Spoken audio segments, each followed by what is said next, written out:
Oui, comme le disaient Léa Filoche et d'autres collègues précédemment, la honte doit changer de camp et la lutte ne doit pas faiblir dans cette bataille contre les violences sexistes, sexuelles et le harcèlement sexiste et sexuel.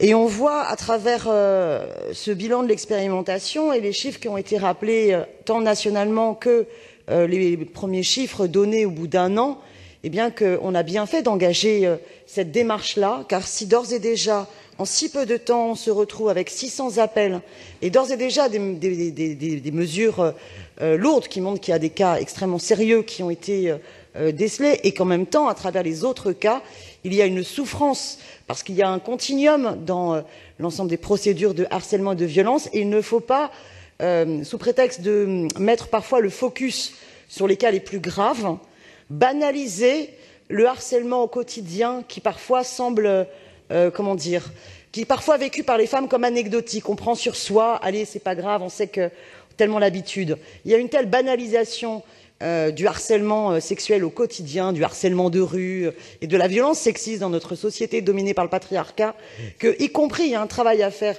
sur les femmes et sur nous-mêmes les femmes, et pour pouvoir vraiment libérer la parole et que les femmes elles-mêmes ne pensent pas que finalement c'est normal et qu'on doit prendre sur soi.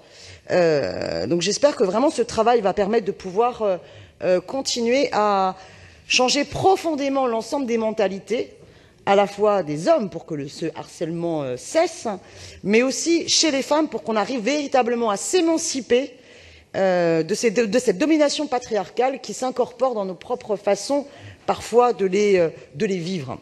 Maintenant, j'aurais quand même des questions à poser à Madame Bidard et à l'ensemble de l'exécutif. Quels sont les moyens réellement alloués à la lutte contre le harcèlement sexiste et sexuel dans le cadre de cet engagement municipal?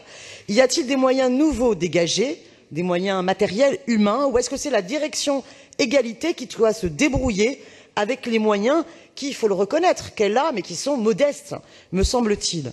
La délibération communique sur la formation, qui demande donc du temps de travail. C'est sérieux, c'est important à faire, ça demande du temps et ça demande de la professionnalité.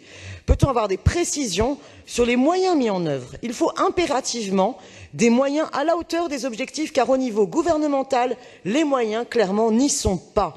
On a appris cet été, et nombre d'associations de défense des droits des femmes ont signé une tribune pour le dénoncer, que dans le budget 2017, 7,5 millions d'euros sont retranchés du budget consacré à la lutte contre les inégalités entre les femmes et les hommes. 25% du budget qui était déjà le plus faible poste budgétaire de l'État. Quelle honte! Quelle protestation est envisagée d'ailleurs par la ville de Paris? Il me semble important que nous continuions aussi à être en pointe avancée dans la dénonciation de cette démission gouvernementale sur cet axe essentiel au service de nos émancipations. Quelle implication ou partenariat avec les associations de prévention comme la VFT dans le travail, dont le travail est extrêmement reconnu? J'imagine que vous êtes en étroite, coopération avec tout ce mouvement associatif, puisque c'est aussi comme cela que le travail avait pu se faire, notamment dans le 93, et que ça me semble extrêmement important d'être à chaque fois avec les associations qui ont de nombreuses années d'expérience sur ce front de combat. Il est important de ne pas faire sans associer dès le début tous les acteurs de la prévention. Et quel est le bilan et les perspectives dans ce domaine? Parce que la communication, elle n'en parle pas forcément de manière précise, je trouve. Par ailleurs, puisque nous avons dans cette majorité certains qui défendent la politique gouvernementale de M. Macron et M. Philippe, eh bien, je souhaiterais qu'on les interpelle sur l'alerte qui est lancée aujourd'hui même par des associations féministes au sujet des ordonnances. Elles dénoncent en effet un coup de poignard dans le dos et mettent en valeur une des conséquences des ordonnances réformant le code du travail. Le plafond d'indemnisation au prud'homme en cas de licenciement abusif pourra également concerner les victimes de harcèlement moral ou sexuel. Il n'y aura donc qu'une très faible indemnisation pour les victimes, ce qui est intolérable et risque au contraire de dissuader les victimes de dénoncer leur agresseur.